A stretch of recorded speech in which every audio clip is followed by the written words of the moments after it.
루키의 폭발과 천적관계, KBO 타자 각성 사례의 구조적 독해. 박재현이라는 이름이 KBO 리그 팬들 사이에서 조금씩 무게를 얻고 있다. 루키라는 수식어가 무색할 만큼 그가 특정 투수를 상대로 보여주는 반복적인 성과는 단순한 우연으로 치부하기 어려운 패턴을 형성해 가고 있다. 중요한 것은 이 현상을 어떻게 읽느냐이다.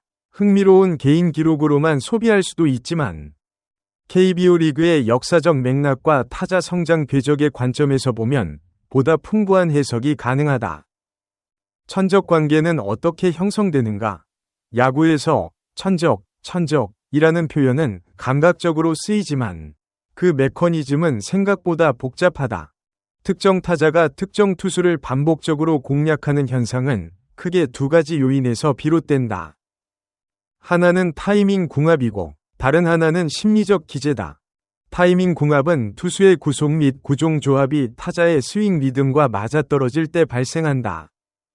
예를 들어 슬라이더, 포크볼, 직구를 주로 활용하는 투수를 상대할 때 타자가 특정 타이밍 존에서 배트를 내두는 방식이 해당 투수의 투구 패턴과 구조적으로 맞닿는 경우가 있다.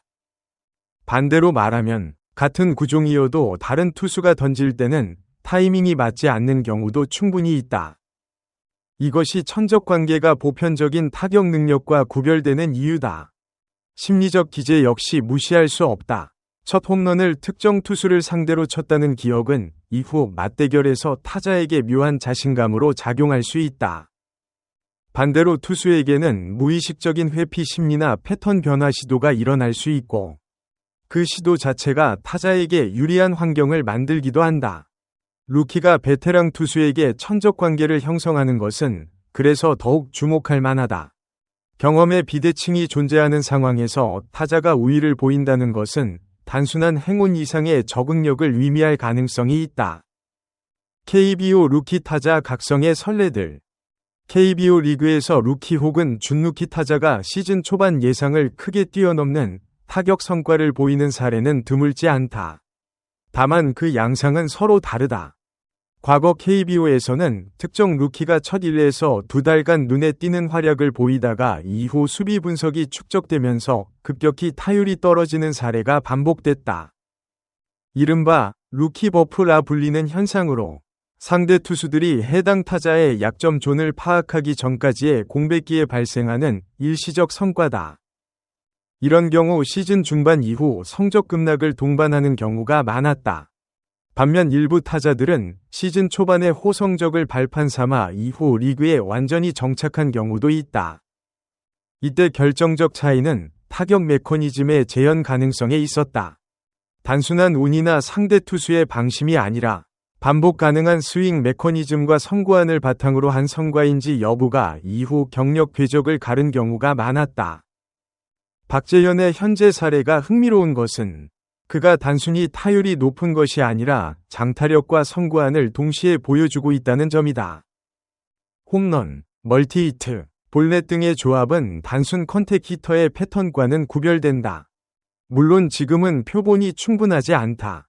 하지만 다양한 구종을 상대로 결과를 만들어내고 있다는 점. 그리고 본인이 노림수 없이 타이밍 대처 중심으로 접근하고 있다는 발언은 메커니즘에 기반한 성과일 가능성을 시사한다. 전년도 1군 성적과의 낙차, 어떻게 볼 것인가? 작년 시즌 58경기 타율 0.081, 홈런 0이라는 기록은 이번 시즌 성과와 극명한 대비를 이룬다. 이 낙차를 어떻게 해석할 것인가는 단순하지 않다. 우선 KBO 리그에서 1군과 2군 사이의 기량 편차는 생각보다 크다. 특히 타석 수가 제한된 상황에서의 성적은 샘플 바이어스 문제를 내포한다. 적은 타석에서 극단적인 성적이 나오는 것은 실제 능력치보다 컨디션, 기회 배분, 심리적 적응 여부에 더 크게 좌우되는 경향이 있다. 즉, 작년의 0.081은 그의 수준이 아니라 그 시점의 환경을 더 많이 반영했을 수 있다. 동시에 고교 시절 방망이에 대한 긍정적 평가가 존재했다는 점도 주목할 만하다. 장타 툴이 두드러진 선수는 아니었다는 평가가 있었지만 타격 자체에 대한 잠재력은 인정받은 바 있다. 이는 지금의 성과가 완전한 돌변이 아니라 일정한 잠재력이 환경과 조건 변화 속에서 발화하는 과정일 수 있음을 암시한다. 다만 이러한 해석은 여전히 가설의 영역이다. 성적의 낙차가 실질적 성장의 결과인지 일시적 폼의 수혜인지는 더 긴 시간이 지나야 윤곽이 드러날 것이다. 체력 관리와 시즌 지속성, 루키가 직면하는 두 번째 관문. 박재현 본인이 언급한 체력적 피로감과 이에 대한 베테랑 선배들의 조언은 어떤 의미에서 이 성장 서사의 진짜 시험대가 무엇인지를 시사한다. 시즌 초반 2달이 채 되지 않은 시점에서 이미 체력 관리 문제를 인식하고 있다는 것은 루키에게 정규 시즌 144경기의 부담이 얼마나 큰지를 방증한다. KBO 리그를 포함해 아시아 프로야구 리그 전반에서 루키 타자들이 겪는 가장 보편적인 어려움 중 하나가 바로 시즌 중반 이후 체력 저하에 따른 스윙질 하락이다. 일본 NPB에서도 루키 유망주가 전반기에는 활약하다가 여름 이후 성적이 급락하는 패턴이 반복적으로 관찰된 바 있다. 이 관점에서 박재현이 코치진 및 선배들과 체력관리 노하우를 적극적으로 공유하고 있다는 사실은 의미 있다. 단순히 현재의 성과를 즐기는 단계를 넘어 지속 가능성을 의식하고 있다는 신호로 읽힐 수 있기 때문이다. 물론 이 조언들이 실제 경기력 유지로 이어질지는 또 다른 문제다. 지식을 습득하는 것과 그것을 신체적으로 체화하는 것 사이에는 상당한 간극이 존재한다. 리드오프의 조건과 박재현의 현재 위치. 1번 타자, 즉 리드오프는 단순히 출루율이 높은 타자를 배치하는 자리가 아니다. 리드오프는 팀의 공격 흐름을 여는 선수로 타격, 선구안, 주루 능력, 그리고 경기 초반 상대 선발 투수를 어떻게 공략하느냐가 복합적으로 요구된다.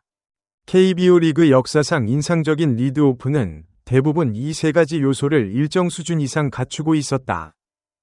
장타력을 갖춘 리드오프는 그 자체로 희소하다.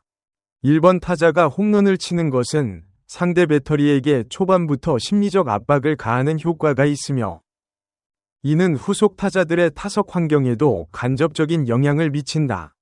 이른바 리드오프 홈런의 연쇄 효과는 일부 분석가들이 주목해온 전술적 변수다. 박재현이 이 자리에서 홈런, 멀티히트, 선구안을 동시에 보여주고 있다는 점은 주목할 만하다. 다만 현재 시점에서 그를 검증된 리드오프로 규정하는 것은 아직 이르다. 경험 있는 투수진이 분석을 축적하고 공략 패턴을 정비할수록 그 대응이 어떻게 달라질지가 핵심이다. 남은 물음들.